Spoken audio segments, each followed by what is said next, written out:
তারিণী খুড়ো তাঁর export quality বিড়িতে দুটো টান দিয়ে বললেন, ভূতের গল্প অনেকে বলতে পারে, তবে পার্সোনাল এক্সপিরিয়েন্স থেকে বলা গল্পের জাতি আলাদা। সেটা আর কজন পারে বলো? আপনি পারেন? প্রশ্ন করল ন্যাপলা। বলে খুড়ো অন্যদিকে চাইলেন।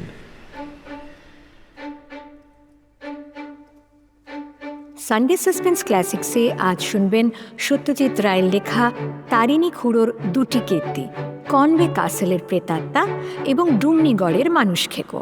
এই গল্প দুটি সানডে সাসপেন্সে প্রথম প্রচারিত হয় জানুয়ারি 2010 সালে, যথাক্রমে 3রা জানুয়ারি এবং 10ই জানুয়ারি। তারিণী খুড়োর ভূমিকায় পরাণ বন্দ্যোপাধ্যায়। শুরু হচ্ছে কনওয়ে কাসেলের প্রেতাত্মা।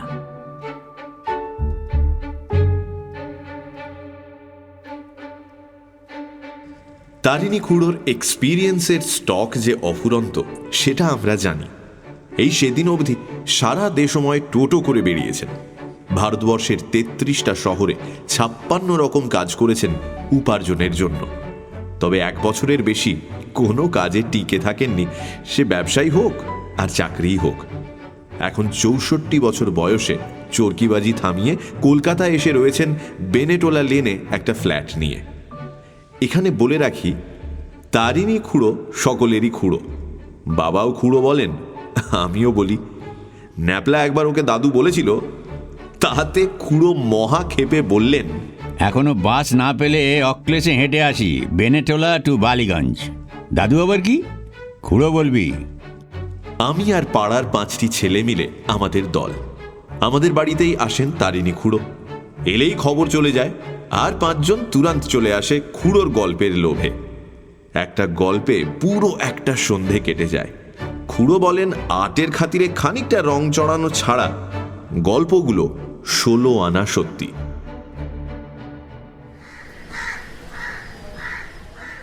আমি তখন থাকি পুনায়, বললেন তারিণী খুড়ো। পুনে? বলল ন্যাপলা।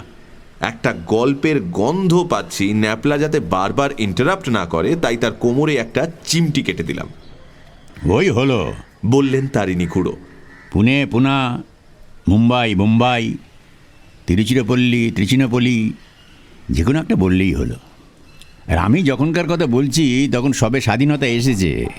পুনার পুনে হতে অনেক দেরি। পল্টু, একটা চা বলো। আমি লক্ষণকে ডেকে চা অর্ডার দিলাম, দুধ চিনি ছাড়া চা। আর খুড়ো তার গল্প শুরু করলেন। আমি রয়েছি আমার এক বন্ধু রাধানাথ চাটুর্যের বাড়ি। সে ফার্গুসন কলেজে ইতিহাসের অধ্যাপক। কোডারমায় মাইকা মাইন্সের কাজে ইস্তফা দিয়ে শিবাজির দেশে এসেছি একটা হোটেলের ম্যানেজারে নিয়ে। আমার বয়স তখন 34। পৌঁছবার 2 দিনের মধ্যেই রাধানাথ নিয়ে গেল উকিল ঘনশ্যাম আপ্টের বাড়ি। সেখানে সন্ধ্যায় আড্ডা বসে, 5 মিশালি আড্ডা, যাকে বলে মিক্সড ক্রাউড। আমরা 3 জন ছাড়া আসে মহারাষ্ট্র ব্যাংকের এজেন্ট মিস্টার যোশী, ম্যাকডারমট কোম্পানির উচ্চপদস্থ কর্মচারী mister Hariharan, police inspector mister Agashe, আর তরুণ সাংবাদিক আনোয়ার কুরেশি। কুরেশির বয়স আমাদের মধ্যে সবচেয়ে কম, 30 পৌঁছয়নি। তুখোড় ছেলে, হ্যান্ডসাম চেহারা, চোখে জলজলে দৃষ্টি। সে আসে হরিহরনের সঙ্গে দাবা খেলতে। তারা ঘুঁটি এঘর ওঘর করেন, আর আমরা বাকি 5 জনে মারি আড্ডা। সবচেয়ে বেশি কথা বলেন বাড়ির কর্তা আপ্টে সাহেব নিজে। আমার বিশ্বাস তার কথা বলার প্রয়োজনই এই আড্ডা সৃষ্টি। কিছু লোক আছে যারা সাঙ্গপাঙ্গ ছাড়া বাঁচতে পারে না। এই সাঙ্গপাঙ্গ যদি তোষামুদে হয় তাহলে তো কথাই নেই। অবশ্যই আড্ডার সকলে আপটেকে তোষামত করে বললে ভুল হবে, তবে ওর মতামতের প্রতিবাদ কেউ করে না। আগাছের মতো খোশ মেজাজের দারোগা আমি আর দুটি দেখিনি। অবশ্যই যখন প্রথম আলাপ তখন তিনি একটা ব্যাপারে কিঞ্চিত দুশ্চিন্তাগ্রস্ত। সম্প্রতি কিছু টাটকা জাল নোট পাওয়া গেছে পুনাতে। জালিয়াত কারা এবং তাদের আস্তানাটা কোথায় তাই নিয়ে পুলিশ দপ্তরে বেশ চাঞ্চল্য পড়ে গেছে। আগাছাকে তাই মাঝে মাঝে অন্যমনস্ক হয়ে পড়তে দেখা যায়। দলের মধ্যে স্বল্পভাষী হলেন মিস্টার যোশী, তবে শ্রোতা হিসেবে তিনি চমৎকার। সব কথাই উদ্গ্রীব হয়ে শোনেন, হাসির কথায় ঘর কাঁপিয়ে অট্টহাস্য করেন, দুঃখের কথায় তার জিভ দিয়ে চুকচুক শব্দ শুনে আপটের পোষা ড্যালমেশিয়ান বারান্দা থেকে ল্যাজ নাড়তে নাড়তে জসির কাছে চলে এসেছে, এ ঘটনা বহুবার ঘটেছে। আমার স্টকে হাজার গল্প, বাংলার বাইরে বছরের পর বছর কাটিয়ে ইংরেজিটাও বেশ রপ্ত, তাই আমার একটা ভালো পজিশন হয়ে গেল আপটের আড্ডায়। কি প্রসঙ্গ মনে নেই, একদিন কথা উঠল অশরীরী আত্মার। দেখা গেল আপটে ছাড়া আর সকলেই ভূতে বিশ্বাস করে। আমি আপটেকে বোঝালুম যে পুরাণ, শেক্সপিয়ার, ডিকেন্স, রবীন্দ্রনাথ, দেশ বিদেশের উপকথা সবেতেই ভূতের উল্লেখ আছে, কাজেই ভূতে বিশ্বাস না করার কোনো কারণ থাকতে পারে না। আপটে তবু মাথা নাড়ে, সে বিজ্ঞানে বিশ্বাসী, যুক্তিবাদী মন তার, খালি বলে ভূত জিনিসটা ভুয়ো। হঠাৎ কেন জানি রোগ চেপে গেল, ধাঁ করে 1000 টাকা বাজি ধরে ফেললুম। বললুম 2 মাসের মধ্যে ভূত দেখিয়ে দেবো তোমায়। আপটে হেসে উড়িয়ে দিলে, বললে সাবধান, 1000 টাকা খোয়া যেতে চলেছে তোমার, এটা তোমায় বলে দিলাম। অবশ্যই আমার দিক থেকে ব্যাপারটা অতিমাত্রা রিস্কি হয়ে গিয়েছিল, তাতে সন্দেহ নেই। রাধানাথের কাছে ভর্ৎসনাও শুনতে হয়েছিল, কিন্তু বাজির ব্যাপারে দাবার মতোই চাল ফেরত নেওয়া যায় না, কাজেই ব্যাকআউট করার কোনো প্রশ্নই ওঠে না। এরই দিন 7 বাদে আমাদের আড্ডা এলেন প্রফেসর অটো হেলমার, জার্মানির স্টুটগার্ট শহরের বাসিন্দা। ভদ্রলোক পক্ষীবিদ, ভারতবর্ষে এসেছেন ভারতীয় পাখির ডাক রেকর্ড করতে। টেপ রেকর্ডের জিনিসটা তখন সবে আবিষ্কার হয়েছে। সাহেবের কাছেই প্রথম দেখলুম সেই আশ্চর্য যন্ত্র। আমাদের নানা রকম পাখির ডাক শুনিয়ে সাহেব বললেন, পুনায় এক জায়গায় তিনি নাকি হুতুম প্যাঁচার ডাক শুনেছেন, সেইটা রেকর্ড করতে পারলেই নাকি তার মনোবাঞ্ছা পূর্ণ হয়। প্যাঁচার ডাকের ভালো রেকর্ডিং তিনি এখনো পাননি। কোথায় শুনলে ডাক? প্রশ্ন করলেন আপটে। তাতে হেলমার সাহেব একটা বাড়ির বর্ণনা দিলেন, দুর্গ প্যাটার্নের প্রাচীন পরিত্যক্ত সাহেব বাড়ি, সেন্ট মেরি গির্জার পূব পাশে। তারই কম্পাউন্ডে নাকি 2 রাত আগে প্যাঁচাটা ডাকছিল। সাহেব ছিলেন গাড়িতে, সঙ্গে টেপ রেকর্ডার। চলন্ত অবস্থাতেই ডাকটা শুনে গাড়ি থামিয়ে নেমে কম্পাউন্ডের পাঁচিলের ধারে 1 ঘন্টা দাঁড়িয়ে থেকেও কোনো ফল হয়নি, পেঁচা আর ডাকেনি। বাড়ির বর্ণনা এবং অবস্থান শুনে আমাদের অনেকেই বললেন যে সেটা কনওয়ে কাসল। এখানে বলা দরকার যে ব্রিটিশ আমলে পুনা ছিল সাহেবদের একটা বড় ঘাঁটি। মিলিটারি তো বটেই, সিভিলিয়ানও অনেক থাকতেন এই পুনা শহরে। তারা অনেকেই রিটায়ার করার পর পুনাতে বাড়ি করে সারা জীবন সেখানে কাটিয়ে দিতেন। ব্রিগেডিয়ার কনওয়ে ছিলেন সেই রকম একজন সাহেব, তারই তৈরি বাড়ি ওই কনওয়ে কাসল। কুরেসি বাড়িটা সম্বন্ধে কিছু তথ্য জানে। সেই বললে বাড়িটা তৈরি হয় কুইন ভিক্টোরিয়া যে বছর ভারত সাম্রাজ্ঞী হন সেই বছর, অর্থাৎ 1876 খ্রিস্টাব্দে। কনওয়ে এই বাড়িতে প্রবেশ করার 6 মাসের মধ্যে নাকি তার স্ত্রী ও 2টি ছেলে মারা যায়। ছেলেরা অবশ্যই বাড়িতে মরেনি, তারা দুজনেই ছিল আর্মিতে, মরেছিল দ্বিতীয় আফগান যুদ্ধে। স্ত্রী মারা যায় যক্ষা রোগে, আর তার 3 মাসের মধ্যে কনওয়ে নিজেও মরে। কিভাবে মরে জানা যায়নি, তবে অনেকের ধারণা সে আত্মহত্যা করে। মোট কথা সেই থেকে এই বাড়ি অভিশপ্ত বাড়ি বলে পরিচিত। কেউ আর সে বাড়িতে থাকেনি। সকলের পক্ষে সম্ভবও হতো না, কারণ এত পেল্লায় বাড়ি মেনটেন করা মুখের কথা নয়। আসবাবপত্র যা ছিল সবই নাকি কনওয়ের এক আত্মীয় বিলেত থেকে এসে নিলামে বিক্রি করে দেয়। রাধানাথ সব শুনে টুনে বলল, কনওয়ে কাসল সম্বন্ধে একটা ঘটনা শুনেছি, সেটা স্বদেশী আন্দোলনের সঙ্গে যুক্ত। কোন স্বদেশী আন্দোলন? প্রশ্ন করলেন আপটে। বাল গঙ্গাধর তিলকের সময়কার, বললে রাধানাথ।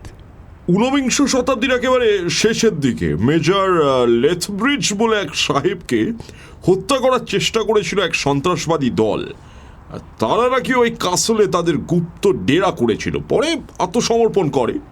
তবে তাদের লিডার আচরেকারকে নাকি ধরা যায়নি, সে বেপাত্তা হয়ে যায়। কনওয়ে কাসলে খোঁজ করা হয়েছিল কি? আপনি প্রশ্ন করলেন। আগাসে হো হো করে হেসে উঠলেন। মিস্টার আফটে, পুলিশও মানুষ, তাদেরও ভূতের ভয় আছে। ওই অভিশপ্ত বাড়ি রেড করতে গেলে রীতিমতো হিম্মত লাগে। এদিকে আমার কৌতূহল জাগিয়ে উঠেছে। ছেলেবেলা থেকেই ডান পিঠে মোর শখ, সেটা 34 বছরেও পুরোপুরি বজায় আছে। পরপর অতগুলো মৃত্যু যেখানে ঘটেছে, সেই বাড়ির ভেতরে দু একটা প্রেতাত্মা বসবাস করবে নাকি? বাজি জেতার পক্ষে এই যে একটা বড় সুযোগ। এর কিছুদিন পরেই হেলমার সাহেব আবার এলেন আড্ডায়, তার টেলিফোন কেন টেপ রেকর্ডার নিয়ে। ভদ্রলোকের বাঁ কবজিতে ব্যান্ডেজ। বললেন কাঁটা ঝোপে হাত কেটে গেছে। মুখের ভাব দেখে বোঝা যাচ্ছে না সুখবর না দুঃসংবাদ। তাকে বসতে দিয়ে সকলেই তার দিকে জিজ্ঞাসা দৃষ্টি দিলুম। হুতুমের ডাক শোনা যাবে কি? হেলমার কপালের ঘাম মুছে বললেন, জাগ তুলতে পেরেছি, তবে পারফেক্ট হলো না। রাত 12টার পর প্যাঁচাটা ডাকলো, সঙ্গে সঙ্গে মেশিন চালু করলাম। তখন শহরের অন্য শব্দ প্রায় নেই বললেই চলে। নিয়ম মতো নিখুঁত রেকর্ডিং হওয়ার কথা। দেখো কি হয়েছে।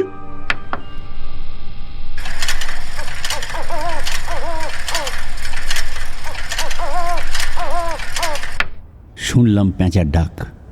ছেলেবেলা আমাদের বাদুর বাগানের বাড়ির পাঁচিলের ওপারে পুকুরের ধারে শ্যাওড়া গাছে একটা হুতম প্যাঁচা থাকতো, তাই তার ডাক চেনা ছিল। ইনিও যে হুতম তাতে কোনো ভুল নেই, কিন্তু ডাকের সঙ্গে সঙ্গে আর একটা শব্দ তাকে সত্যিই বড্ড ডিস্টার্ব করছে। সাহেবের এত মেহনত 16 আনা সার্থক হলো না জেনে তার প্রতি মমতা হলো। But what is that other sound? প্রশ্ন করল কুরেশি। সে দাবা ছেড়ে এগিয়ে এসেছে।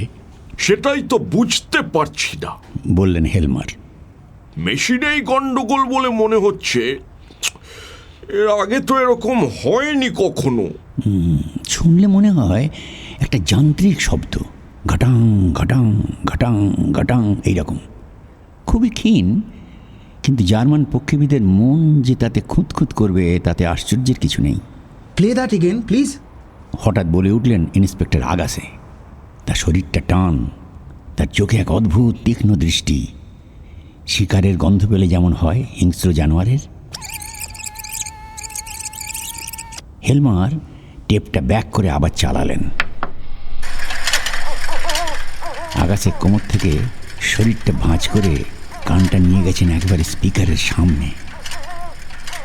ততক্ষণে অবশ্যই আমিও বুঝে গেছি আগাসে কি ভাবছেন। শব্দটা শুনে প্রিন্টিং মেশিনের কথা মনে হয়। ছোট পায়ে চালানোর কল, যাকে বলে ট্রেডল মেশিন। এইরকম যন্ত্রই সাধারণত ব্যবহার হয়ে থাকে নোট জাল করার কাজে। শব্দটা কাসলের ভিতর থেকেই আসছে না অন্য কোথাও থেকে আসছে সেটা অবশ্যই বোঝার কোনো উপায় ছিল না।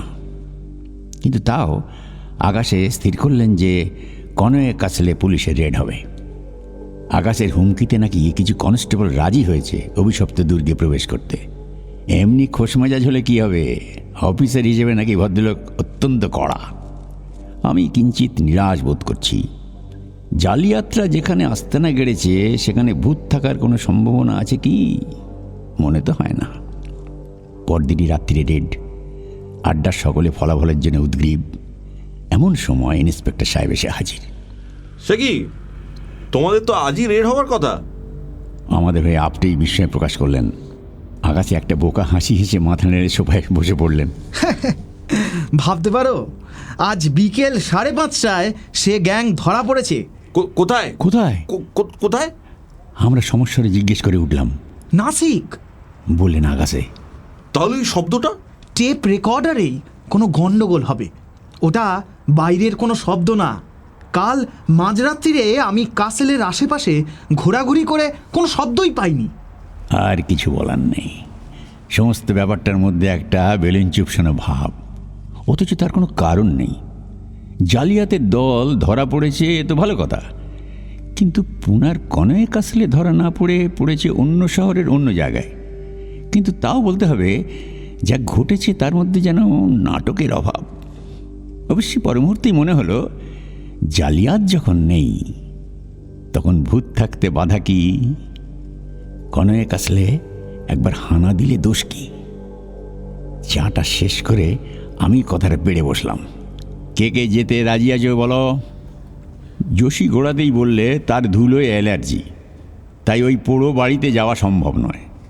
হরিহরণ বললেন, আমি যাব, কিন্তু আপনি সাহেবেরও যাওয়া চাই। মানে ভূত যদি থাকে তো সেটা ওর চাক্ষুষ দেখা উচিত। আমাদের কথা উনি মানতে নাও পারেন। আপটে বললেন, ঠিক আছে, আমি যাব, এবং আমি সঙ্গে ক্যাশ 1000 টাকা নিয়ে যাব। আমার কন্ডিশন হলো যে মিস্টার ব্যানার্জিও যেন সঙ্গে টাকা রাখেন। বাজির টাকা ফেলে রাখা নিয়ম বিরুদ্ধ। আমি বললাম, তথাস্তু, তাহলে কালই হোক এক্সপেডিশন। এইখানে কুরেশি বললে তাকে নাকি 2 দিনের জন্যে কোলাপুর যেতে হবে একটা রিপোর্টিংয়ের ব্যাপারে। ফিরে এসে সে যেতে প্রস্তুত আছে। আমরাও তাতে রাজি হয়ে গেলুম। আগাসে এতক্ষণ চুপ করে আমাদের কথা শুনছিলেন। এবার তিনি মুখ খুললেন। জেন্টলম্যান, তোমাদের একটা প্রশ্ন করতে চাই। কাসেলের সদর দরজা যদি তালা দিয়ে বন্ধ থাকে, তাহলে সেটা খোলার যন্ত্র বা জানালা ভেঙে খোলার সরঞ্জাম এসব তোমাদের আছে কি? কাজটা কিন্তু সহজ নয়। এ প্রশ্নের জবাব অবশ্যই হ্যাঁ হতে পারে না।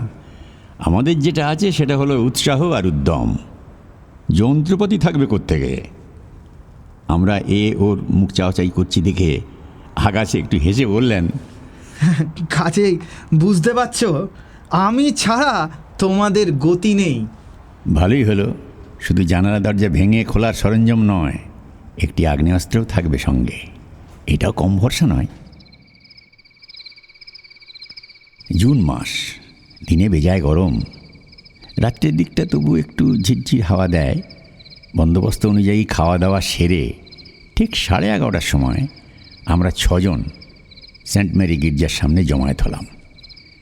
পাড়াটা নির্জন, গাড়ি চলাচল নেই বললেই চলে। আমরা দল বেঁধে গেলাম কনয়ে কাসলের দিকে। ফটক থেকে কাসলের দরজা অবধি লম্বা রাস্তা। এককালে বাহার ছিল রাস্তাটার, সেটা আঁচ করা যায়। এখন পথ বলতে প্রায় কিছুই নেই। টর্চের আলোয় কোনো রকমে আগাছা বাঁচিয়ে পা ফেলতে হয়। বাড়িটা আমাদের সামনে অনেকখানি জায়গা জুড়ে এক বিশাল প্রেতপুরীর মতো দাঁড়িয়ে আছে। কেউ যে কোশমিনকালেও সেখানে ছিল সেটা এখন আর বিশ্বাস হয় না।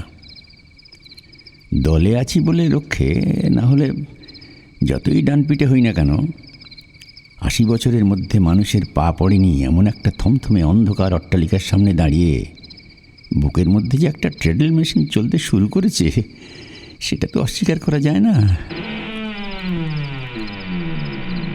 আকাশে সদর দরজা ঠেলা দিতেই সেটা একটা জান্ত আর্তনাদ করে ধীরে ধীরে খুলে গেল। আর সেই সঙ্গে ইঁদুর, বাদুর, পায়রা, চামচিকে, গিরগিটি, ছুঁচো মেশানো একটা গন্ধর ধাক্কায় আমরা সকলেই বেশ কয়েক হাত পিছিয়ে গেলুম। তারপর দুরু দুরু বক্ষে সবাই মিলে ঢুকলুম ভেতরে। একটা ল্যান্ডিং, বাঁদিকে চওড়া কাঠের সিঁড়ি উঠে গেছে 2 তলায়। আগে 1 তলা সেরে তারপর 2 তলায় যাব, এটাই আমার ইচ্ছে ছিল। দেখলাম সকলেই তাতে সায় দিলে। আমরা সার বেঁধে গিয়ে ঢুকলুম একটা বিশাল ঘরে। সম্ভবত ডাইনিং রুম ছিল এটা। সারা ঘরে একটিও আসবাব নেই ঠিকই, কিন্তু দেওয়ালে ধুলিমলিন ওয়ালপেপারের ওপর বড় বড় ছবির ফ্রেমের দাগ রয়েছে। খানতিনেক দেয়ালবাতির মূর্ছে ধরা ব্র্যাকেটে রয়েছে। আর সিলিং থেকে ঝুলে আছে ঝাড়লণ্ঠন, টানা পাখার হুক। এটার কড়ি কাঠেই বাদুর ঝোলার কথা, তবে তারা বোধহয় রাত্রিরে খাদ্যের সন্ধানে বেরিয়েছে। এত বড় বাড়ির এতগুলো জানলার মধ্যে কয়েকটিকে আর খোলা নেই। বাদুর না থাকলেও ছোটোখাটো চতুষ্পদ প্রাণী যে কিছু রয়েছে সেটা মেঝের এদিক ওদিক থেকে সরাত সরাত শব্দেই বুঝতে পারছি। এতক্ষণ সবাই একটা জমাট দল বেঁধে চলাফেরা করছিল। বড় ঘর পেয়ে সেটা কিছুটা আলগা হলো। কুরেশি দেখলুম একাই একটা টর্চ নিয়ে হলঘরের পাশের একটা দরজা দিয়ে বেরিয়ে গেল। আপটেও খানিকটা এগিয়ে গেছে আমাদের ছেড়ে। তারও নিজস্ব একটা টর্চ আছে। ভূত এখনো চোখে পড়েনি ঠিকই, কিন্তু এর চেয়ে ভালো ভৌতিক পরিবেশ আর কি হতে পারে আমি জানি না। হলঘরের একটা দরজা দিয়ে ডাইনে ঘুরে একটা প্যাসেজ পড়ল। সেটা ডাইনে বাঁয়ে দুদিকেই ঘরের সারি। আকাশে তার 5 সেলের টর্চ জেলে এগিয়ে চলল প্যাসেজ ধরে। আমরা তার পিছনে। ঘর পড়লে দরজা দিয়ে আলো ফেলে একবার চোখ বুলিয়ে নিচ্ছি। এইভাবে 5খানা ঘর দেখার পর একটা ঘটনা ঘটল, যেটা ভাবতে এখনো গায়ের লোম খাড়া হয়ে ওঠে। একটা গোঙানির শব্দের সঙ্গে সঙ্গে প্যাসেজের শেষ প্রান্তে বাঁয়ের একটা দরজা থেকে পিছন ফিরে টলতে টলতে বেরিয়ে এলো কুরেশি। তার মুখ দেখতে না পেলেও আতঙ্কের ছাপ রয়েছে সর্বাঙ্গে, হ্যাঁ সেটা বুঝতে পারছি।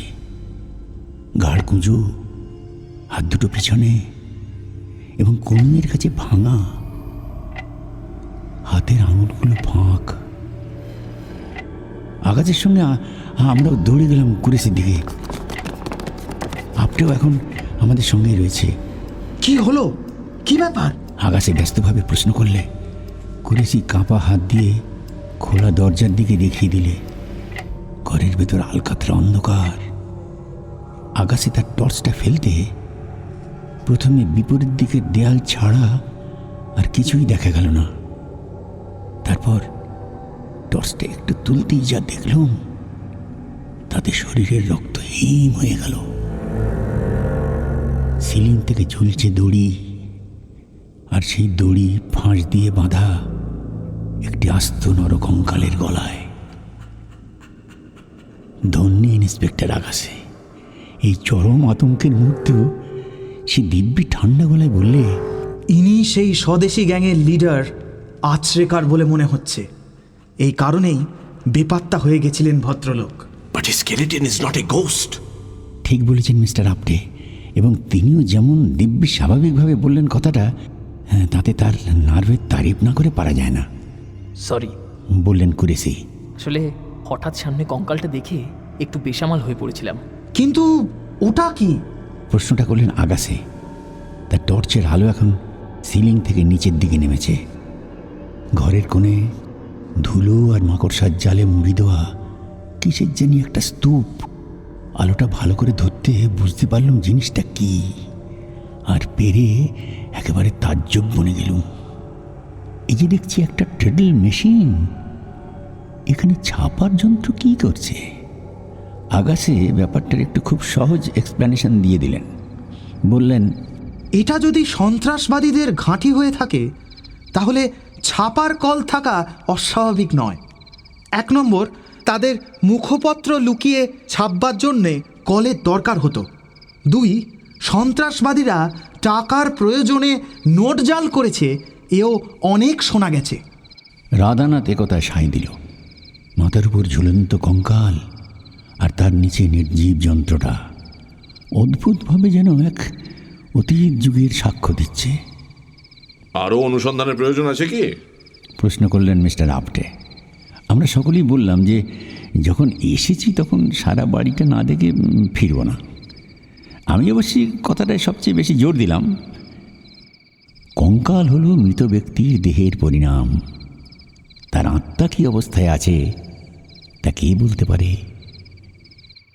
প্যাসেজ দিয়ে যখন উল্টো মুখে অর্ধেক পথ এসেছি তখন শুনতে পেলাম সেন্ট মেরি চার্চের ঘড়িতে ঢং ঢং করে 12টা বাজল।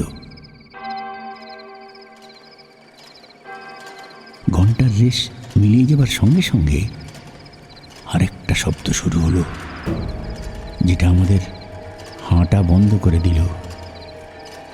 যে ঘর থেকে এলাম সে ঘর থেকেই আসছে শব্দটা। ট্রেডমিল মেশিন চলতে শুরু করেছে, আর তার শব্দে সারা কনওয়ে ক্যাসল গম গম করছে। সেই সঙ্গে মাথার ওপর ডানার ঝটপটানি শুরু হয়েছে, কারণ ঘুলঘুলির বাসিন্দা পায়রাগুলোর ঘুম ভেঙে গেছে এই প্রেসের শব্দে। আমরা ছজনই রুদ্ধশ্বাসে শব্দটা শুনছি। দ্বিতীয়বার ওই ঘরের দিকে যাবার কোনো মানে নেই, কারণ জানি সে ঘরে যন্ত্র চালানোর মতো কোনো লোক নেই। হয়তো ওই আচরেকারই এককালে যন্ত্রটা চালিয়েছে, তারপর একসময় ব্রিটিশ পুলিশের হাতে লাঞ্ছনে এড়াবার জন্য গলায় দড়ি দিয়ে মরেছে। আর সেই থেকে প্রতিদিন মাঝরাত্রিরে তার প্রেতাত্মা ওই ট্রেডমিল মেশিন চালিয়ে এসেছে। তার মানে হেলমারের রেকর্ডারে যে শব্দটা উঠেছিল সেটা এটারই শব্দ। কনওয়ে ক্যাসলের বাইরে বেরোবার পর বেশ কিছুক্ষণ কারোর মুখে কথা নেই। হরিহরণ অসুস্থ বোধ করছে, সে গিয়ে তার গাড়িতে উঠে পড়ল। কথা ছিল আপটে তার গাড়িতে আমাদের বাড়ি পৌঁছে দেবে। তার ডজ সিডানে ওঠার আগে সে আমার হাতে একটা খাম ধরিয়ে দিয়ে বলল, 1000 রুপি নোটস গুনে নাও। আমার তখন রীতিমতো অস্বস্তি লাগছে, তবে এ তো আর এলেবেলে খেলা নয়। এ ব্যাট ইজ এ ব্যাট। খাম থেকে নোটের গোছাটা বার করে রাস্তার আলোতে একবার দেখে নিলাম, 10খানাই আছে। 3 দিন পরে এক শনিবারের সন্ধ্যায় নেপিয়ার হোটেলে ডিনার হলো।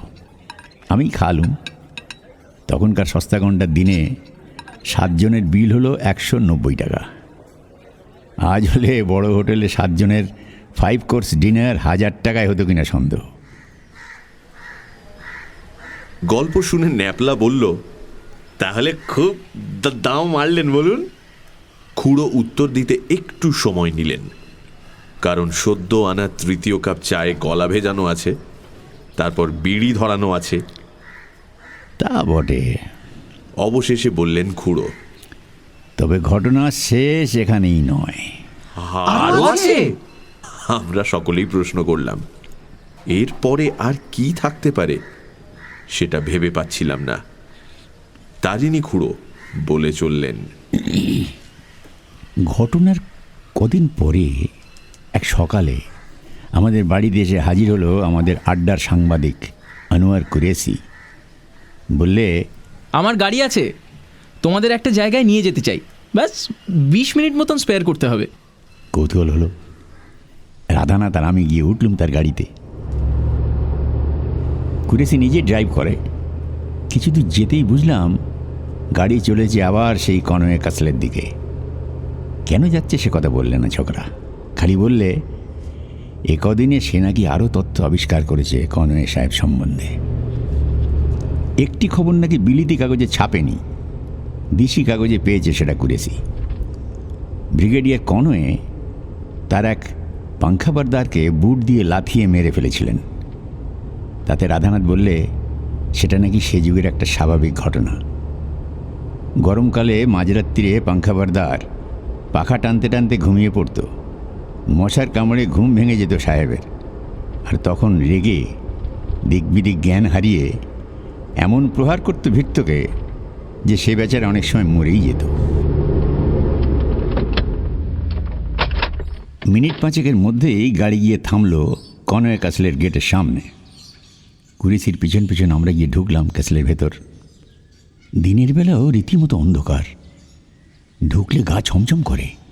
আমরা কি আবার সেই ঘরেই যাচ্ছি? রাধানাথের এই প্রশ্নের কোনো জবাব দিলে না কুরেশি, তবে তার লক্ষ্য যে ওই একই ঘরের দিকে তাতে কোনো সন্দেহ নেই। কি দেখব কে জানে, শিরার মধ্যে একটা চাঞ্চল্য অনুভব করছিলাম। কুরেশি ছোকরা নির্বিকার, আর তো হবে নাই বা কেন, সে ঘর যে খালি, দড়ি কঙ্কাল ছাপার যন্ত্র সব হাওয়া। আমাদের হতভম্ব ভাব দেখে কুরেশি হো হো করে হেসে উঠল। তারপর এক অদ্ভুত প্রশ্ন করলে, আরে আপটের বাড়িতে চা ছাড়া কিছু খেয়েছো কখনো? প্রশ্নটা অপ্রত্যাশিত হলেও বললুম, কই না তো। ওই তো, বললে কুরেসি। লোকটা হাড় কঞ্জুস। তাছাড়া ওর আত্মম্বরী ভাবটাও মাঝে মাঝে ইরিটেট করে আমাকে। তুমি বাজিটা ফেলে মোটেই বুদ্ধিমানের কাজ করনি, তোমার নির্ঘাত 1000 টাকা খসতো। তাই ভাবলাম কনভে কাসেলে যদি ভূতের ব্যবস্থা করতে পারি তাহলে তোমারও লাভ, উনিও জব্দ। তাই 2 দিন সময় চেয়ে নিয়েছিলাম।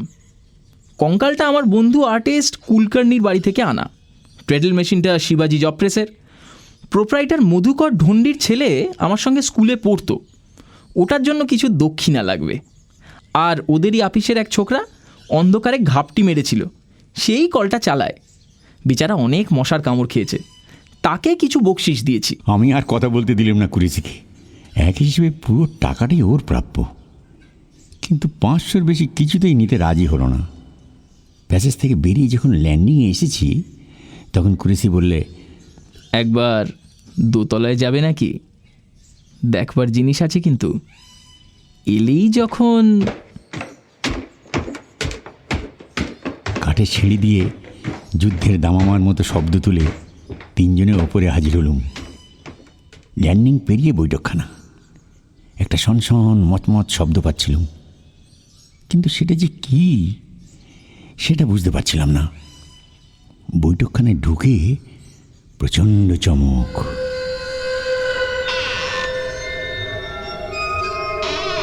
এই ঘর যে একেবারে আসবাবে ঠাসা। ভিক্টোরিয়া যুগের সোফা, টেবিল, আয়না, মার্বেলের মূর্তি, দেয়ালের বাতি, কার্পেট, ঝাড়লণ্ঠন, কোনোটাই বাদ নেই। মনে হয় ঠিক যেমন ছিল তেমনি আছে। তবে সব কিছুরই ওপর 80 বছরের ধুলো জমে সেগুলোর আসল চেহারা বেমালুম ঢেকে দিয়েছে। কিন্তু মোক্ষম চমকটা ঘরের মেঝে বা দেয়ালে নয়, সেটা হলো সিলিংয়ে। সিলিংয়ে দুলছে একটি বিশাল শতচিহ্ন টানা পাখা, যার হাওয়া এই জুন মাসের ঘাম ছোটানো গরমে আমাদের প্রাণ জড়িয়ে দিচ্ছে। তুই পাখা টানছে কি, আর টানছে কিভাবে? কারণ পাখার কোনো দড়ি নেই, অর্থাৎ সেটাকে টানার কোনো উপায় নেই। ভূতের উৎপাত বলে এ ঘরে কেউ প্রবেশ করেনি, তাই জিনিসগুলো নিলাম হয়নি। আমি ঘরটা আবিষ্কার করি ভূতের সব ব্যবস্থা করার পর। তারপর ভেবে মনে হলো কঙ্কাল আর ট্রেডল মেশিনে ব্যাপারটা আরও জমবে। অবাক বিস্ময়ে বেশ কিছুক্ষণ চেয়ে রইলাম অশরীরী পাংখা পর্দারের অদৃশ্য হাতে টানা পাখার দিকে। ভূত বলেই তার ক্লান্তি নেই, ঘুম নেই, সাহেবের লাথিতে মৃত্যু নেই।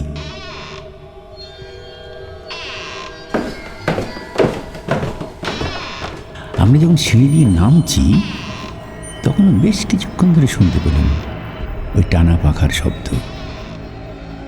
কঙ্কাল আর ছাপার কলের ব্যাপারটা কুরেসির কারসাজি জেনে মনে একটা খচখচে গিল্টি ভাব জেগে উঠেছিল।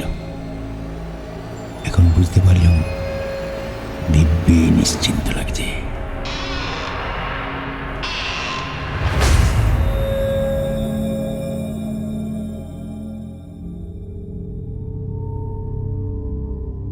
শুনছিলেন কনওয়ে কাসেলের প্রেতাত্মা। পরের গল্প ডুমনিগড়ের মানুষ খেকো।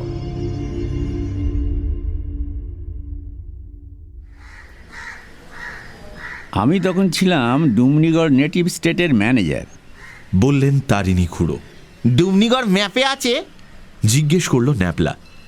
ন্যাপলার মুখে কিচ্ছু আটকায় না। তোর কি ধারণা ম্যাপে যা আছে তার বাইরে আর কিছু নেই? চোখ কান কুঁচকে বিস্ময় আর বিরক্তি দুটোই একসঙ্গে প্রকাশ করে বললেন তারিণী খুড়ো। ম্যাপ তৈরি করে কারা? মানুষ তো। ভগবানের সৃষ্টিতে ডিফেক্ট থাকে জানিস? জোড়া মানুষ, সায়ামিস টুইন্সের কথা শুনিসনি?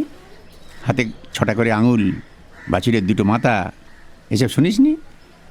ম্যাপে নেই ডুমনিগড়। এই নিয়ে ফিলিপসের অ্যাটলাস কোম্পানিকে কড়া চিঠি দিয়েছিলাম সেই সময়। তারা লিখলে ভেরি সরি, আগামী সংস্করণে শুধরে দেবে। দেয়নি যে সেটা স্রেফ গাফিলতি। ডুমনিগড় হচ্ছে মধ্যপ্রদেশের বাঘেলখণ্ডে। মাইহার অবধি ট্রেন, তারপর 132 কিলোমিটার পূবে গাড়িতে, হলো? ন্যাপলা চুপ মেরে গেল। আমরাও বাঁচলাম, কারণ তারিণী খুড়োর গল্প শোনার আগ্রহ আমাদের সকলের সমান, ন্যাপলারও। খুড়ো আসলে আমাদের কেউ হন না, তবে খুব ছেলেবেলা থেকেই দেখে আসছি ইনি মাঝে মধ্যে আসেন আমাদের বাড়িতে। আমার জন্মের আগে বাবারা যখন ঢাকায় ছিলেন, তখন তারিণী খুড়ো ছিলেন আমাদের পড়শি। তাই খুড়ো, বাবারও খুড়ো, আমাদেরও খুড়ো। খুড়ো ছাড়া আর ওকে কেউ কিছু বলে বলে জানি না। বাবার কাছেই শুনেছি যে ভদ্রলোক নাকি চাকরির ধান্দায় সারা ভারতবর্ষ ঘুরেছেন, আর অভিজ্ঞতাও হয়েছে বিচিত্র রকম। কাজেই গল্পের স্টক অঢেল। খুড়ো বলেন যে শুধু আর্টের খাতিরে যেটুকু কল্পনার আশ্রয় নিতে হয়, সেটুকু ছাড়া নাকি সবই সত্যি।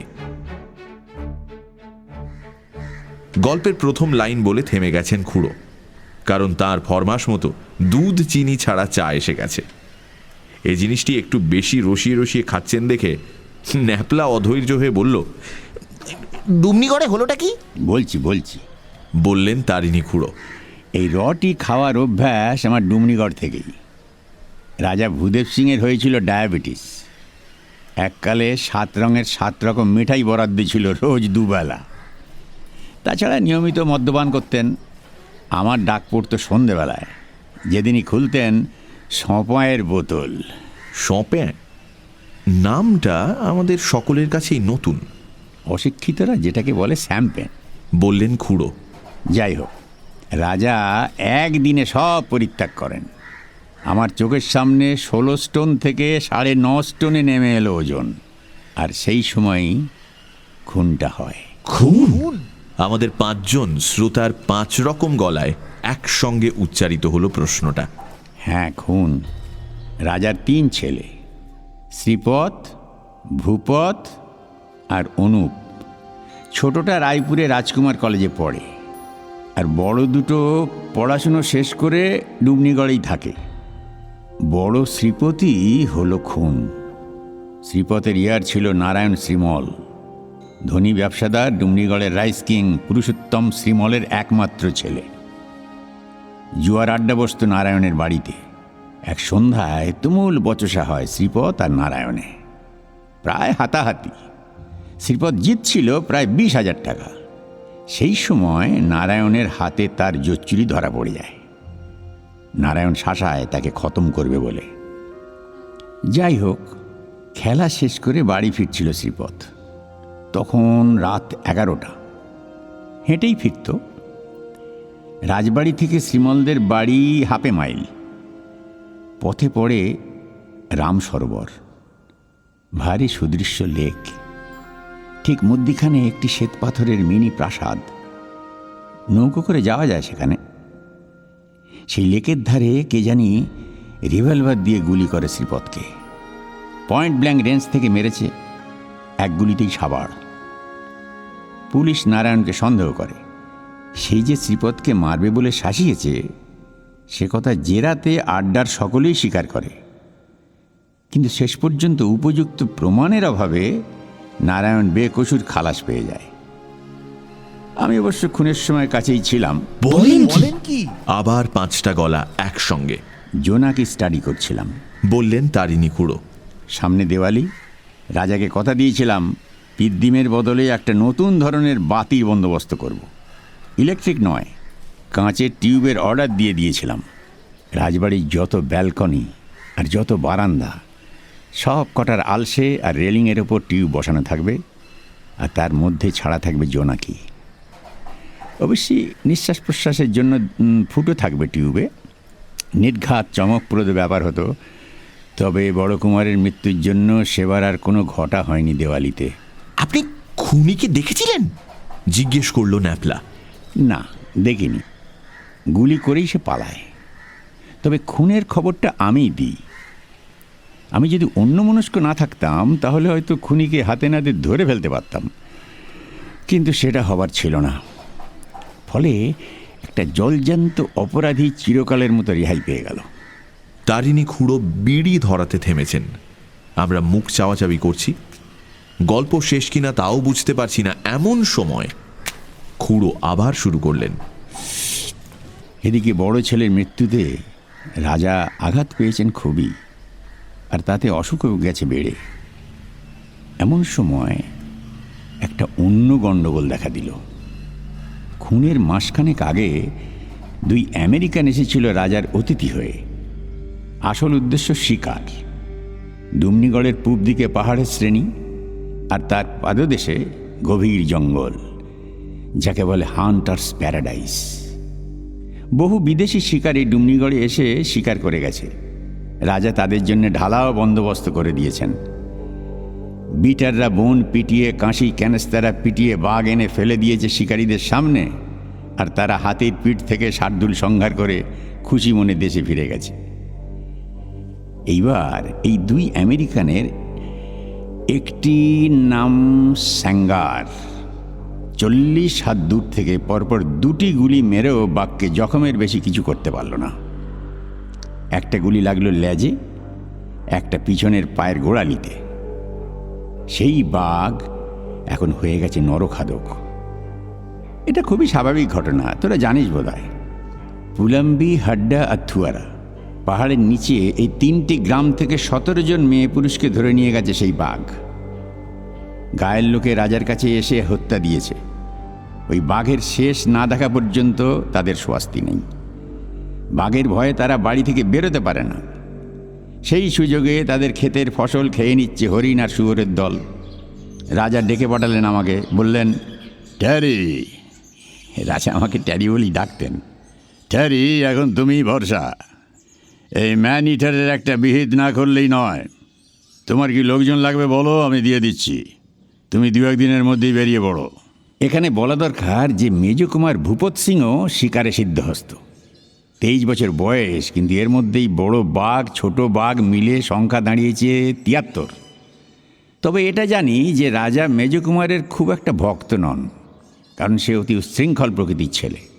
তাছাড়া মদ জিনিসটাকে একটু বেশি রকম পছন্দ করে। আমি মেজকুমারের হয়ে একবার সুপারিশ করেও কোনো ফল হলো না। কাজে আমাকেই রাজি হতে হলো। আমার তখন জোয়ান বয়স, সবে 30 পেরিয়েছে। চোখে মাইনাস পাওয়ারের পুরু চশমা সত্ত্বেও অভ্যর্থ টিপ। কর্নেল হোয়াইটহেড নিজে হাতে ধরে বন্দুক চালানো শিখিয়েছেন আজমিরে থাকতে। যেখানে উৎপত্তি হচ্ছে সেখানে পৌঁছতে হলে একটা ছোট নদী পেরোতে হয়। সে নদীর নাম লুঙ্গি। কেন জিজ্ঞেস করেছিনি ন্যাপলা? কারণ উত্তর আমি জানি না। এই লুঙ্গিরই পাশে এক অশ্বত্থ গাছের তলায় মাস 4 হলো এক বাবাজি এসে আস্তানা গেড়েছেন। এ খবর আমরা পেয়েছি। রাজার আবার হোলি ম্যানে খুব বিশ্বাস। বলে দিলেন যাবার সময় আমি যেন একবার দেখা করে যাই। রাজা শুনেছেন বাবাজির কাছে নাকি অনেক রকম ওষুধ আছে। যদি ডায়াবেটিসের কোনো ওষুধ বলতে পারেন আমি যেন সেটা জেনে নিই। জানুয়ারি মাস, প্রচণ্ড শীত পড়েছে সেবার। তারই মধ্যে 2টি বেয়ারা সমেত বেরোবার সব তোড়জোড় করে ফেললাম। রাজার কাছে বিদায় নিতে গিয়ে দেখি মেজকুমার বসে রয়েছেন তার ঘরে। বুঝলাম একটা কথা কাটাকাটির মাঝখানে গিয়ে পড়েছি। রাজা তখনও হাঁপাচ্ছেন এবং আমার সামনেই মেজকুমারকে কড়া কথা শুনিয়ে তাকে ঘর থেকে বিদায় করে দিলেন। বেরোবার মুখে কুমার আমার প্রতি যে দৃষ্টি হানলেন সেটা মোটেই প্রসন্ন নয়। বুঝলাম তাকে বাদ দিয়ে আমাকে বাঘ মারতে পাঠানো হচ্ছে, সেটা আদৌ ওর মনোপুত নয়। তবে সিদ্ধান্তটা তো আমার নয়, সেটার জন্য দায়ী স্বয়ং রাজা ভূদেব সিং। কাজেই আমার ওপর চোখ রাঙানোর কারণটা বোধগম্য হলো না। লুঙ্গি নদী ডুমরিগড় থেকে 32 মাইল, অর্থাৎ আজকের হিসেবে 50 কিলোমিটার। তখন দ্বিতীয় মহাযুদ্ধ চলেছে। তবে ডুমনিগড়ে জিপ আসেনি। রাজার একটা পুরনো ফোর্ট ছিল, সেটা খুব মজবুত। তাতে করেই পৌঁছে গেলাম 1 ঘন্টার ভেতর। শিকারের জন্য যাবতীয় যা কিছু দরকার সবই সঙ্গে এসেছে। নদী পেরিয়ে আরও যেতে হবে 17 মাইল। তার জন্য ফরেস্ট ডিপার্টমেন্টের গাড়ি থাকবে ওপারে, রেঞ্জার নিজেও থাকবেন। আমরা গিয়ে উঠব ফরেস্ট রেস্ট হাউসে। অবশ্যই ওপারে যাবার আগে একটা কর্তব্য সারতে হলো। উদাস বাবার আশ্রমে একবার ঢুঁ দিতে হলো। গেরুয়াধারী বাবাজি শিষ্য শিষ্যা পরিবেষ্টিত হয়ে পর্ণকুটিরের সামনে বাঘছালের ওপর বসেছেন, সামনে ধুনি জ্বলছে। চেহারাটি বেশ ভক্তি উদ্রেককারী। দাড়ি গোঁফ জটা সত্ত্বেও অনেক সাধুর চেয়ে বেশি পরিষ্কার পরিচ্ছন্ন। জঙ্গলি ভাব একেবারেই নেই। সাধু আমাকে দেখেই স্মিত হাস্য করে আইয়ে বলে তার সামনে একটা জায়গা দেখিয়ে দিলেন। আমি গিয়ে বসলাম। সাধু চেয়ে রইলেন আমার দিকে। ঠোঁটের কোণে সেই স্মিত হাসির রেশ। মনে মনে ভাবছি, এ তো দেখার কি আছে। এমন সময় বাবাজি হঠাৎ বলে উঠলেন, বাঙালি। এবং যেভাবে যে উচ্চারণে বললেন তাতে বুঝলাম ইনি নিজেও বাঙালি। এতে অবাক হলাম বই কি, কারণ যেদিন থেকে বাবাজি আস্তানা গেড়েছেন সেদিন থেকে শুনছি এনার কথা, কিন্তু কেউ বলেনি ইনি বঙ্গ সন্তান। কি চাস তুই? এখানে বলে রাখি, বাবাজিদের এই হোলসেল তুই তোকারির ব্যাপারটা আমি মোটেই বরদাস্ত করতে পারি না। তাই এনার প্রশ্ন শুনে ধাঁ করে মাথায় রক্ত উঠে গেল। বললাম, রাজার অনুরোধে তোর সঙ্গে দেখা করতে এলাম। বাবা কিন্তু আমার মুখের তুই শুনে মোটেই বিরক্ত বা বিচলিত হলেন না, বরং এবার যে কথাটা বললেন তাতে আমি হকচকিয়ে গেলাম তো বটেই, সেই সঙ্গে বেশ খানিকটা নম্রও হয়ে গেলাম। রাজার জন্য ওষুধ আমি দিয়ে দিচ্ছি, বলিস চিন্তা করার কিচ্ছু নেই, অসুখ সেরে যাবে। তবে পুত্র শোক থেকে রেহাই নেই। বড়টা গেছে, পরেরটাও যাবে। ছোটটি ভালো ছেলে, সেই বাপের মুখ রাখবে। তবে রাজত্ব নেই কপালে, কারণ রাজা আর থাকবে না দেশে। দেশ স্বাধীন হয়ে যাবে। আমি কি বলবো ভেবে পাচ্ছি না। এমন সময় বাবাজি বললেন, তোর জন্যেও ওষুধ আছে। আমার ওষুধ? সেবার কি? আমি জিজ্ঞেস করলাম, কিসের ওষুধ? তুই বাঘের পেটে যেতে চাস? সেটা আর কি জিতে চাই বলুন? তাহলে আরো কাছে আয়। আমি আরেকটু এগিয়ে গেলাম সাধু বাবার দিকে। বাবাজি তার ঝোলা থেকে একটা কৌটো বার করে তার থেকে খানিকটা সবুজ মলম নিয়ে আমার কপালে ঘষে দিলেন। হিং আর কস্তুরি মেশানো একটা গন্ধ এলো নাকে। ব্যাস, আর ভয় নেই তোর। রাজার জন্য ওষুধ নিয়ে বিদায় নিলাম। মনে মনে বললাম, বাবাজির ক্ষমতা অসীম, কারণ আমার কাছ থেকে তুই থেকে আপনি সম্বোধন আদায় করে নিতে লেগেছে ঠিক 2 মিনিট। রেস্ট হাউসে পৌঁছে গেলাম আধ ঘন্টার মধ্যেই। গিয়ে দেখি সব ব্যবস্থা হয়ে গেছে। আমি আসছি সে খবর আগেই পৌঁছে গেছে। 3 গাঁয়ের 3 মোড়ল এসেছি আমার সঙ্গে দেখা করতে। বললাম আমার যতদূর সাধ্য আমি করব। শীতকালের দিন ছোট, তাই 4:30টার মধ্যে বনমোরগের রোস্ট খেয়ে বেরোবার জন্য তৈরি হয়ে গেলাম। স্থানীয় শিকারী সুখদেও তেওয়ারি আমাকে সাহায্য করছে। সে মাচা বাঁধার জন্যে গাছ বেছে রেখেছে সমতল জমি যেখানে শেষ হয়ে পাহাড় শুরু হয়েছে সেই রকম একটা জায়গায়। কাছাকাছির মধ্যে বাঘের পায়ের টাটকা ছাপও পাওয়া গেছে। একটি মোষও কেনা হয়েছে টোপ হিসেবে। সব মিলিয়ে ব্যবস্থা ভালোই। আমি একাই থাকবো পাহারায়। সকালে শিকারি ও কুলির দল এসে আমায় মিট করবে। তার মধ্যে যদি কাজ সারা হয়ে যায় তো ভালোই, নইলে কাল সন্ধ্যে থেকে আবার বসতে হবে। এভাবে কতদিন চলবে জানা নেই। রেস্ট হাউস ছাড়বার মুখে আর একটা গাড়ির আওয়াজ পেলাম। এ আওয়াজ আমার চেনা। এ হলো মেজো কুমারের পন্টিয়াক টুরার। ব্যাপার কি? মেজো কুমার গাড়ি থেকে নেমেই কারণটা জানিয়ে দিলেন। বললেন, বাবাকে বলে রাজি করিয়েছেন তিনিও আমার সঙ্গে নরখাদকের সন্ধানে যাবেন। এমন একটা গুরুদায়িত্ব শুধু একজনের ওপর দেওয়ার কোনো মানে হয় না। কথাটা শুনে আমার মোটেই ভালো লাগলো না। রাজা সত্যি অনুমতি দিয়েছেন কি না জানার কোনো উপায় নেই। আমার ধারণা তিনি বারণই করেছেন, কিন্তু ঈর্ষাবশত ইনি নিজেই চলে এসেছেন। কি আর করি, মনিবের সন্তান, তার সঙ্গে তো আর ঝগড়া চলে না। তখনই তেওয়ারিকে বলে একটা দ্বিতীয় মাচার বন্দোবস্ত করা হলো। তবু ভালো যে মেজো কুমার তার নিজের জন্য শিকারের সব সরঞ্জাম সঙ্গেই এনেছিলেন। দুজনে গিয়ে উঠলাম মাচাতে। আমারটা শিমুল গাছ, ওনারটা বাদাম। আমাদের রেখে দল ফিরে গেল। আমরা রাত্রি জাগরণের জন্য তৈরি হলাম। নিচে থেকে যাতে বাঘ বুঝতে না পারে তার জন্য দুটো মাচার নিচেই লতাপাতা দিয়ে কাউফ্লেজ করা হয়েছে। ব্যবস্থা পাকাপোক্ত। কুমার দেখি মাচায় উঠে ব্র্যান্ডির বোতল খুলেছেন। আমি ইশারা থেকে বারণ করার চেষ্টা করলাম, তিনি আমার দিকে চেয়েও চাইলেন না। অন্ধকারটা যেন একটু আগে হলো মনে করে আকাশের দিকে চেয়ে গাছের পাতার ফাঁক দিয়ে দেখি কালো মেঘে দিগন্ত ছেয়ে গেছে। 6টা নাগাদ বিদ্যুৎ ও বজ্রপাতের সঙ্গে মুষলধারে বৃষ্টি নামল। বাঘ বৃষ্টির তোয়াক্কা করে না, শিকারিরও করা উচিত নয়, কিন্তু শীতকালের বৃষ্টি বলেই বোধহয় অনুভব করলাম ওভারকোট ভেদ করে বরফের মতো ঠান্ডা জল আমায় কাঁপুনি ধরিয়ে দিচ্ছে। এমনিতে আমার অসুখ বিসুখ হয় না বললেই চলে, কিন্তু সর্দি জিনিসটাকে আমি বড় ভয় পাই। এটা চিরকালের ব্যাপার। যখন একটা হাঁচি হলো তখন প্রমাদ বললাম। মাচায় বসা শিকারির পক্ষে হাঁচি কাশি যে কী সর্বনেশে ব্যাপার তা বোধহয় তোদের বুঝিয়ে বলতে হবে না। তাছাড়া হঠাৎ মনে পড়ে গেল ছেলেবেলায় এক জ্যোতিষী বলেছিল আমার অপঘাতে মৃত্যু হতে পারে।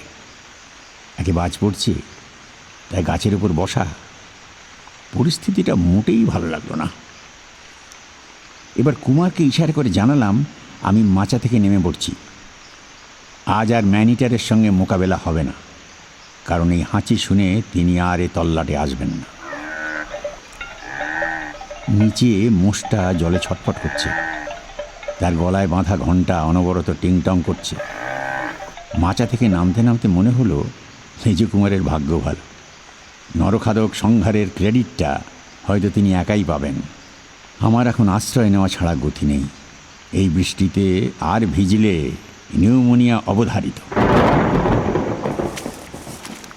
জঙ্গলের দুর্ভেদ্য অন্ধকারে বিদ্যুতের ঝলকানি মাঝে মাঝে পথ দেখিয়ে দিচ্ছে। আমি টর্চের সাহায্য না নিয়েই এগিয়ে চললাম। যেদিকে পাহাড় সেই দিকে। হাতে বন্দুকটা নিয়েছি, কারণ সেটার যে প্রয়োজন হবে না এমন কোনো গ্যারান্টি নেই। পাহাড়ের গায়েও গাছপালা ঝোপঝাড়ের অভাব নেই। তারই মধ্যে দিয়ে হ্যাঁচড় প্যাঁচড় করে উঠে গিয়ে হঠাৎ সামনে একটা ঘোর অন্ধকার কী যেন এসে পড়ল। বিদ্যুতের আলোতেও যখন সে অন্ধকার দূর হলো না, তখন বুঝলাম সেটা একটা গুহার মুখ। গিয়ে ঢুকলাম ভেতরে। মাথার ওপর ভারী বর্ষণ দূর হলো, বাঁচা গেল। শেল্টার পেয়ে গেছি। পকেট থেকে টর্চ বার করে সামনে ফেলে বুঝলাম গুহার অপর দিকের দেওয়াল টর্চের আলোর নাগালের বাইরে। কমপক্ষে 500 লোক এ গুহায় আশ্রয় নিতে পারে। আলোতেই দেখলাম সামনেই একটা মাঝারি আকারের পাথরের চাঁই। সেটাতে পিঠ দিয়ে বসলাম গুহার মেঝেতে। বাইরে সমানে বৃষ্টি হয়ে চলেছে। বিদ্যুতের আলোতে বুঝতে পারছি পাহাড়ের গা দিয়ে জলের ধারা নেমে এসে গুহার মুখের সামনে একটা ছোটোখাটো জলপ্রপাতের সৃষ্টি করেছে। পকেটে সিগারেট দেশলাই ছিল, সেটা এই অবস্থায় ব্যবহারযোগ্য হবে কিনা ভাবছি।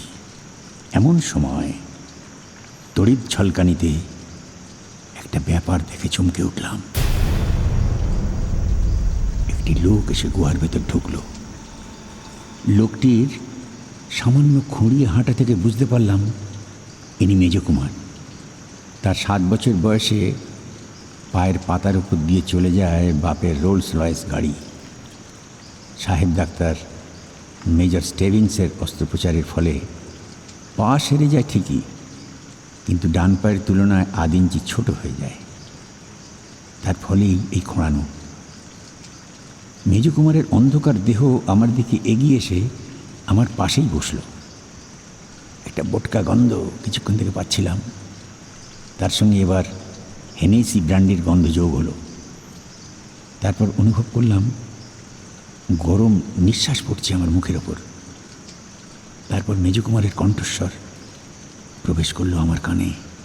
শত্রুর শেষ রাখতে নেই জানো। বলে কি লোকটা? আমি ওর শত্রু হতে যাব কেন? তোমাকে যখন আমি দেখে চিনেছি সেই রাতে, তখন তোমারও আমাকে দেখা এবং চিনে ফেলাটা আশ্চর্য নয়। কোন রাতে? সেটা কি বলে দিতে হবে? ইমলি গাছের নিচে দাঁড়িয়েছিলে তুমি, দাদা ফিরছিল শ্রীমলের বাড়ি থেকে। আমার গরম লাগতে শুরু করেছে, মানে ওভারকোটটা খুলে ফেলতে পারলে ভালো হয়। এই মেজকুমারী তাহলে হত্যাকারী, নারায়ণ শ্রীমল নয়? দাদাকে হটিয়ে নিজে গদিতে বসার লোক, যেমন আরও অনেক রাজপরিবারই হয়ে থাকে। কিন্তু আমার সে চিনল কি করে সে রাতে? ত্রয়োদশীর চাঁদ উঠেছিল তখন, তোমার চশমার কাঁচ চকচক করছিল সেই আলোয়। এত পুরু কাঁচ, এ তল্লাটে আর কারণ নেই। আমি চুপ করে আছি। আমার চোখের পাওয়ার মাইনাস নয়, এই চশমাই আমাকে বিট্রে করল। একটা খুট করে শব্দ পেলাম।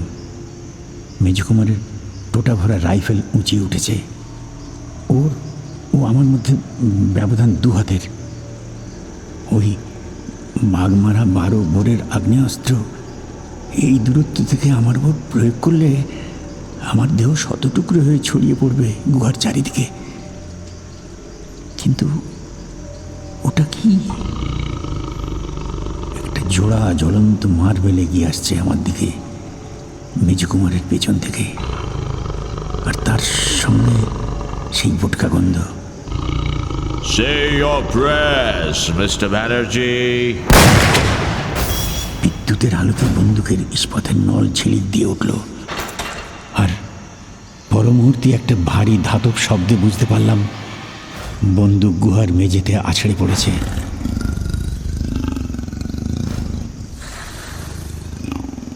একটা গোয়ানির শব্দ ক্রমে দূরে সরে গেল, আর সেই সঙ্গে জ্বলন্ত মার্বেল দুটো। আমি কাঠ হয়ে বসে রইলাম।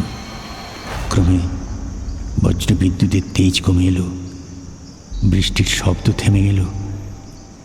বোধহয় নার্ভাস ট্রেনের দরুন, কিংবা হয়তো জ্বর ছিল শরীরে। এই ঘটনার কিছুক্ষণ পরেই আমি ঘুমিয়ে পড়ি।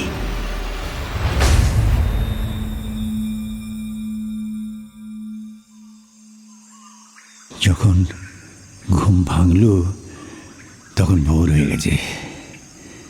গুহাটা যে কত বড় সেটা এখন বুঝতে পারলাম। আমি যেদিকে বসা তার বিপরীত দিকে দেয়ালের সামনে পড়ে আছে মেজকুমারের আধ খাওয়া মৃতদেহ, কিন্তু নরখাদকের কোনো চিহ্ন নেই। গুহার বাইরে একটা পাথরখণ্ডের আড়ালে ঘাপটি মেরে বসে রইলাম হাতে বন্দুক নিয়ে। একটা খুঁতখুঁত ভাব ছিল মনে, কারণ এটা জানি যে বাঘ সুযোগ পেয়েও আমাকে খায়নি, সেটা বাবাজির মলমের জন্যই হোক বা অন্য যে কোনো কারণই হোক। শুধু তাই নয়, আমাকে নিশ্চিত মৃত্যুর হাত থেকে সে রক্ষা করেছে। তবে গ্রামের লোকেরা যে লাঞ্ছিত সে কথা তো মিথ্যে নয়। তাই মন থেকে মমতা দূর করে দাঁতে দাঁত চেপে বসে রইলাম। 8টা পর্যন্ত বসে থেকেও যখন বাঘের দেখা পেলাম না, তখন অগত্যা ফিরতি পথ ধরলাম। মাচার কি অবস্থা দেখতে হবে গিয়ে। সেখানে চায়ের ফ্লাস্ক, জলের বোতল, বালিশ, কম্বল ইত্যাদি অনেক কিছুই রয়েছে। জায়গাটা খুঁজে পেতে অসুবিধে হলো না, কিন্তু যা দেখলাম তাতে চক্ষু ছানা মরা। মাচা সমেত শিমুল গাছ বজ্রপাতে ঝলসে গেছে, আর তার পাশেই পড়ে আছে মৃত মোষ, আর তার কাঁধে দাঁত বসানো মৃত নরখাদক। সে এক বিচিত্র ছবি। মানুষের হাতের বন্দুকের চেয়ে 1000 গুণে বেশি শক্তিশালী আগ্নেয়াস্ত্রের শিকার হয়েছে এরা, সেটা আর বলে দিতে হয় না। ফেরার পথে বাবাজিকে ধন্যবাদ দিতে গিয়েছিলাম, কিন্তু তার সঙ্গে দেখা হলো না। তার পর্ণকুটির ভাসিয়ে নিয়ে গেছে লুঙ্গি নদী গত রাত্রের বৃষ্টিতে। তিনি নিজে নাকি একটি সেগুন গাছে চড়ে রক্ষা পেয়েছিলেন, কিন্তু আপাতত সর্দি জ্বরে কাবু হয়ে এক শিষ্যের বাড়িতে আশ্রয় নিয়েছেন।